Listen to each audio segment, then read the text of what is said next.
whosoever believeth that Jesus is the Christ is born of God. క్రీస్తే యేసే క్రీస్తు అయి ఉన్నాడని నమ్మేవాడు ఎవడైనా సరే అతడు దేవుని మూలముగా పుట్టినవాడు. जो कोई ये विश्वास करता है कि यीशु ही मसीह है वो खुदा से उत्पन्न हुआ है. Did you notice that verse? ఆ మాట జాగ్రత్తగా గమనించారా? क्या आपने इस आयत पे गौर किया? He didn't say, ఆయన ఇలా చెప్పలేదు. उसने ये नहीं कहा whosoever believeth that Jesus was Christ.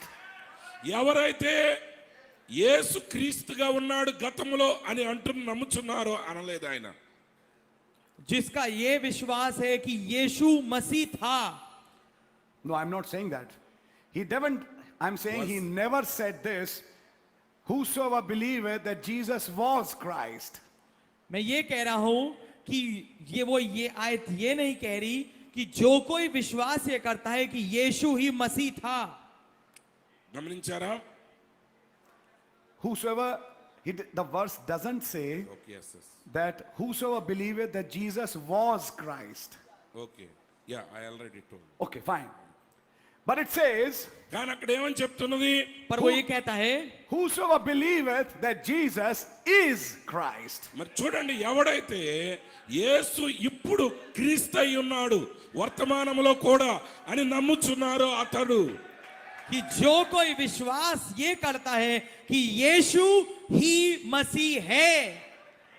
He's trying to place Jesus and Christos in present tense. మరి చూడండి, అతడు యేసుని క్రీస్తుని కూడా వర్తమానములో అనగా నేటి దినములో ఆయన పెట్టుచున్నాడు. वो यीशु को और क्रिस्तोस को वर्तमान काल में स्थान देने की कोशिश कर रहा है. Follow that spirit. ఆ ఆత్మని వెంబడించండి. इस आत्मा का अनुकरण करिए. We know that Jesus Christ the Lord came 2000 years back. మనకు తెలుసు ప్రభు అయిన యేసుక్రీస్తు 2000 సంవత్సరాల క్రితం భూమి మీదకి వచ్చాడు. हम ये जानते हैं कि हमारे प्रभु यीशु 2000 साल पहले आए थे. And the whole world believes it. ప్రపంచమంతా దాన్ని నమ్ముతుంది. और पूरी दुनिया इस बात पे विश्वास करती है. The whole world celebrates Christmas. Whole world celebrates Good Friday. Whole world celebrates Easter. సర్వ ప్రపంచం కూడా క్రిస్మస్ ను జరుపుకుంటున్నారు. ప్రపంచమంతా కూడా గుడ్ ఫ్రైడేని జరుపుకుంటున్నారు. ప్రపంచమంతా కూడా పునరుద్ధాన పండుగ జరుపుకుంటున్నారు. पूरी दुनिया क्रिसमस मनाती है, पूरी दुनिया गुड फ्राइडे मनाती है, पूरी दुनिया ईस्टर मनाती है. Because they know ఎందుకంటే వాళ్ళకి తెలుసు क्योंकि वो जानते हैं he came 2000 years back. 2000 సంవత్సరాల క్రితం ఆయన వచ్చాడు. वो 2000 साल पहले आया था. But the evidence of birth is not that. అయితే జన్మకి యొక్క రుజువు అది కాదు. पर पैदाइश का प्रमाण वो नहीं है. It is not whosoever believeth that Jesus was Christ, but Jesus is Christ. మరి చూడండి, గతములో యేసు క్రీస్తు అయి ఉన్నాడని నమ్మేవాడు కాదు, కానీ యేసు నేటి దినమున కూడా క్రీస్తు అయి ఉన్నాడని నమ్మువాడు. ये नहीं है कि वो जो कोई ये विश्वास करता है कि यीशु मसीह था, परंतु ये कि जो कोई विश्वास करता है कि यीशु मसीह है. Brother Branham said, సోదరుడు బ్రహ్నాం గారు చెప్పారు, भाई ब्रह्म ने कहा everybody recognize him in past tense and see his works in future, but fail to recognize him in present. ప్రతి ఒక్క వ్యక్తి కూడా గతములో ఆయన చేసిన కార్యాలను గుర్తిస్తున్నాడు, భవిష్యత్తులో ఆయన చేయబోయే కార్యాలను నమ్ముతున్నాడు, కానీ ఇప్పుడు ఆయన చేస్తున్న కార్యాలను నమ్మట్లేదు, గ్రహించట్లేదు. हर एक कोई जो है, भाई ब्रह्म ने कहा, उसको पहचानता है उसके कामों में जो उसने पहले भूतकाल में किए, और उन कामों को देखता है जो कि वो भविष्य में करेगा, पर उस बात को पहचानने में चूक जाता है कि वो क्या कुछ वर्तमान काल में कर रहा है. But whosoever is born of God recognizes Jesus is Christ. మరి చూడండి, ఎవరైతే దేవుని మూలంగా పుట్టి ఉన్నాడో అతడు క్రీస్తు నేడు కూడా ఆయన యేసు నేడు కూడా క్రీస్తు అయి ఉన్నాడని నమ్ముతాడు. पर जो कोई मसीह से खुदा से पैदा है वो ये विश्वास करता है कि यीशु मसीह है. Now the next question is, తర్వాత వచనం చెప్తున్నది, अब अगला सवाल ये है, where is that Christ today? ఆ క్రీస్తు ఇప్పుడు ఎక్కడ ఉన్నాడు? वो मसीह आज कहां है?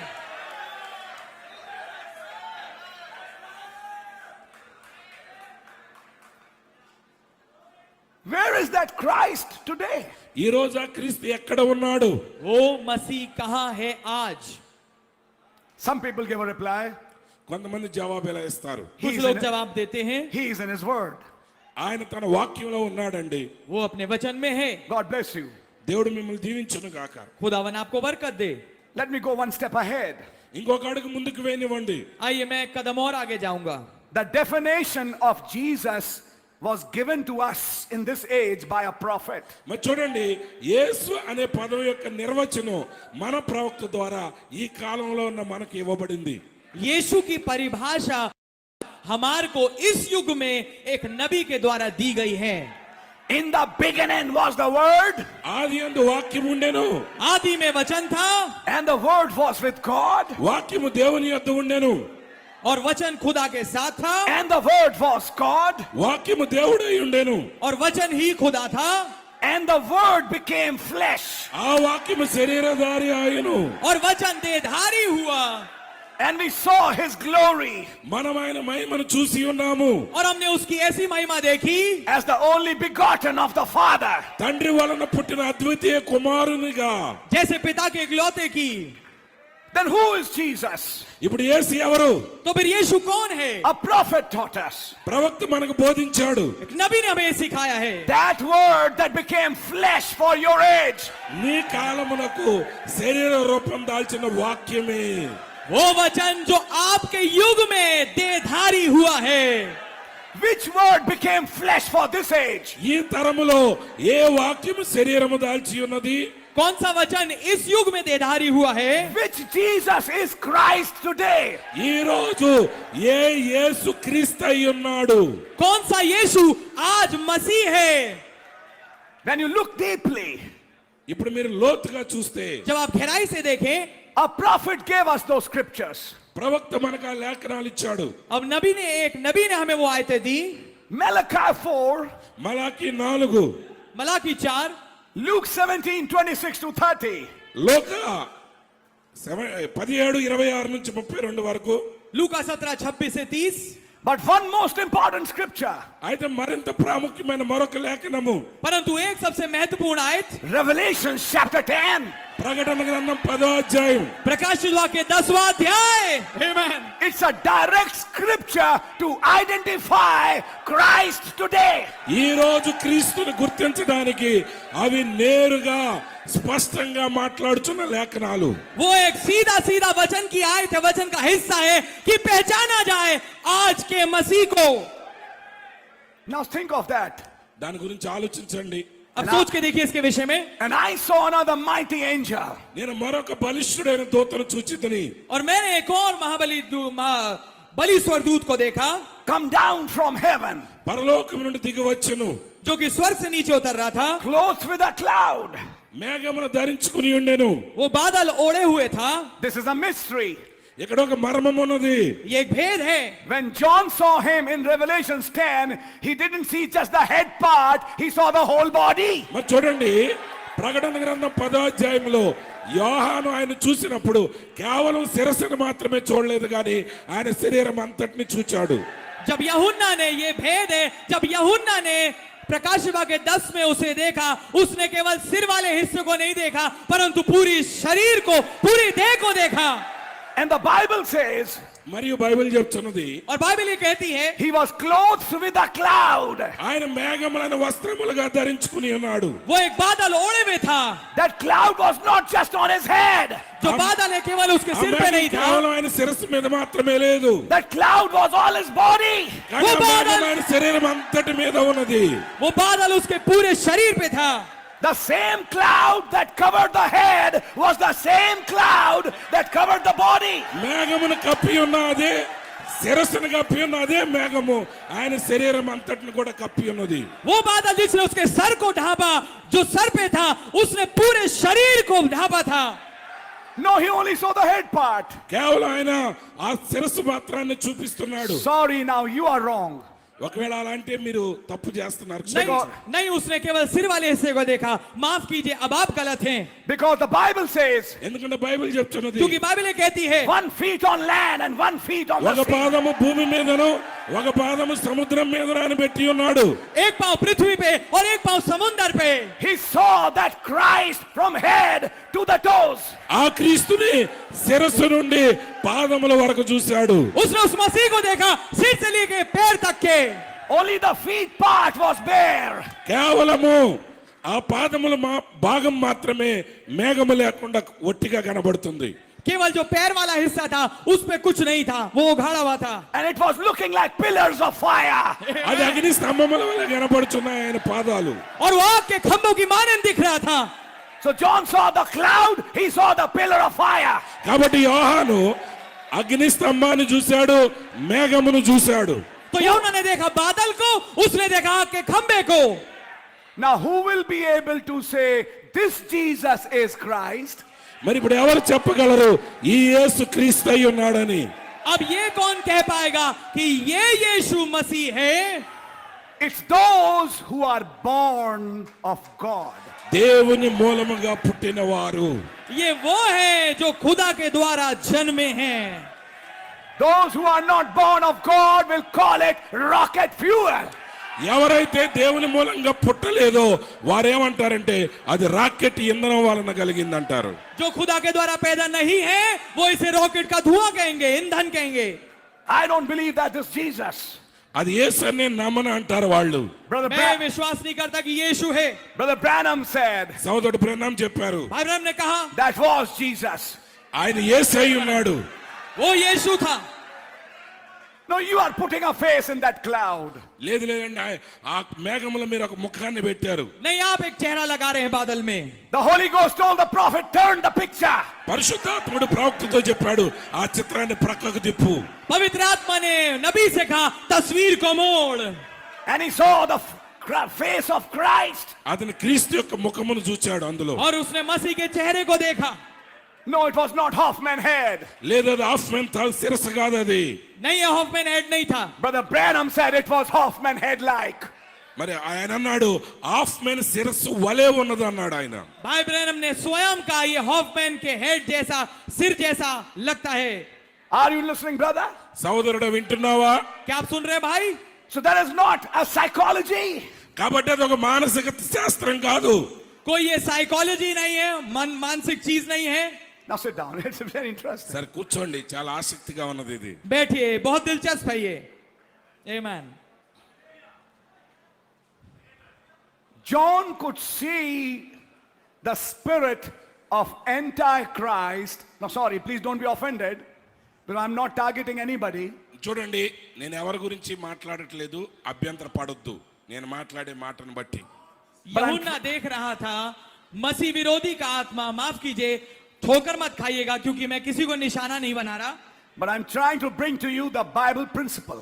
అయితే బైబిల్లో ఉన్న నియమాల్ని మీ ఎదుటికి తీసుకురావడానికి నేను ప్రయత్నిస్తున్నాను. पर मैं आपके पास बाइबल का सिद्धांत लाने की कोशिश कर रहा हूं। In chapter 4 he says, 4వ అధ్యాయంలో ఆయన చెప్తున్నాడు, चौथे अध्याय में वो कहता है, beloved, believe not every spirit, ప్రియులారా ప్రతి ఆత్మను నమ్మవద్దు, प्रिय हर एक आत्मा विश्वास मत करो, but try the spirits, అయితే ఆ ఆత్మలను మీరు పరీక్షించండి, परंतु आत्माओं को परखो whether they are of God. అవి దేవుని సంబంధమైనవో కావో పరీక్షించండి. कि वो खुदा की ओर से है या नहीं। Because many false prophets are gone out into the world. ఎందుకనగా అనేకమైన అబద్ధ ప్రవక్తలు లోకములోనికి బయలు వెళ్ళి ఉన్నారు. क्योंकि बहुत से झूठे भविष्यवक्ता जगत में निकल खड़े हुए हैं। How do we know that, brother? సోదరుడు అది మేము ఎలా తెలుసుకుంటాం? हम कैसे जानते हैं भाई इसे? Verse 2. दूसरी రెండవ आयत। వచనం, Hereby know ye the Spirit of God. Every spirit that confesseth that Jesus Christ is come in the flesh is of God. యేసు క్రీస్తు శరీరధారి అయి వచ్చి ఉన్నాడు నేటి దినమున అని ఏ ఆత్మ యేసును ఒప్పుకొనునో అది దేవుని సంబంధమైనది. खुदा का आत्मा तुम इस रीति से पहचान सकते हो, जो आत्मा मान लेती है कि यीशु मसीह शरीर में होकर आया है, वो खुदा की ओर से है. And every spirit that confesseth not that Jesus Christ is come in the flesh is not of God. ఏ ఆత్మ యేసుని శరీరధారిగా వచ్చినని ఒప్పుకొనదో అది దేవుని సంబంధమైనది కాదు. And this, yes. और जो आत्मा नहीं अंगीकार करती कि यीशु मसीह शरीर में आया है वो खुदा की ओर से नहीं है. And this is that spirit of Antichrist whereof ye have heard that it should come. క్రీస్తు విరోధి ఆత్మ వచ్చునని మీరు వినిన సంగతి ఇదే. और वही तो मसीह के विरोधी का आत्मा है जिसकी चर्चा तुम सुन चुके हो कि वो आने वाला है. And even now already is it in the world. ఇది వరకే అది లోకములోనున్నది. और अब भी जगत में है. Ye are of God, little children, and have overcome them, because greater is he that is in you than he that is in the world. చిన్న పిల్లలారా మీరు దేవుని సంబంధులు, మీలో ఉన్నవాడు లోకములో ఉన్నవాని కంటే గొప్పవాడు గనుక మీరు వారిని జయించి ఉన్నారు. हे बालको तुम खुदा के हो और तुमने उन पर जय पाई है, क्योंकि तुम जो तुम में है वो उससे जो संसार में है बड़ा है. There are many spirits who are ready to confess Jesus had come 2000 years back in flesh. మరి చూడండి ఈ రోజు అనేక ఆత్మలు ఎప్పటికే ఒప్పుకుంటున్నారు అబద్ధపు ఆత్మలు క్రీస్తు 2000 సంవత్సరాల క్రితము శరీరధారిగా వచ్చాడు. बहुतेरी आत्मा पूरी तरीके से तैयार है इस बात को कहने के लिए कि यीशु मसीह जरूर आए थे 2000 साल पहले शरीर में. But every spirit is not ready to confess that he has come today. కానీ ప్రతి ఆత్మ కూడా ఆయన ఈ రోజున వచ్చి ఉన్నాడని ఒప్పుకోవడానికి సిద్ధంగా లేవు. पर हर एक आत्मा इस बात का अंगीकार करने के लिए तैयार नहीं है कि यीशु मसीह शरीर में आज आया है. They can't believe that. మేము దాన్ని నమ్మలేము. वो इस पे विश्वास नहीं कर पाते. What is that spirit? ఆ ఆత్మ ఏంటి? वो आत्मा क्या है? Where is John saying that spirit is? ఆ ఆత్మను గురించి యోహాను ఏం చెప్తున్నాడు ఇక్కడ? कहाँ कह रहा है यूहन्ना कि वो आत्मा कहाँ है? He said he heard that it should come, and it is now already in the world. క్రీస్తు విరోధి ఆత్మ వస్తాడు అని మీరు వింటున్నారు, కానీ వాడు ఇప్పటికే వచ్చేసి పని మొదలు పెట్టేశాడు. उसने कहा कि तुमने सुना था कि वो आत्मा आने वाला है, परंतु वो जगत में अभी से है. Where was it? కాబట్టి ఆయన ఏం చెప్తున్నాడు? कहाँ था वो? Not just Pharisees, పరిసయ్యులు మాత్రమే కాదు, केवल फरीसी नहीं, but now this church which was established. కానీ స్థాపించబడి స్థిరపరచబడిన ఈ సంఘం, परंतु अब ये कलीसिया जो स्थापित की गई, That spirit was trying to attack that church. ఆ సంఘం మీద దాడి చేయడానికి ఆ ఆత్మ ప్రయత్నిస్తున్నది. वो आत्मा कलीसिया पे प्रहार करने की कोशिश कर रही थी. And then he says in chapter 5, ఇప్పుడు 5వ అధ్యాయంలో ఆయన చెప్తున్నాడు, और तब वो कहता है 5वें अध्याय में, whosoever believeth ఎవరైతే విశ్వసిస్తున్నారో जो कोई विश्वास करता है that Jesus is the Christ, క్రీస్తు యేసు నేటి దినమున క్రీస్తు అయి ఉన్నాడని విశ్వసిస్తున్నారు, कि यीशु ही मसीह है, is born of God. అతడు దేవుని మూలముగా పుట్టినవాడు. वो खुदा के द्वारा जन्मा है. And everyone that loveth him that begat loveth him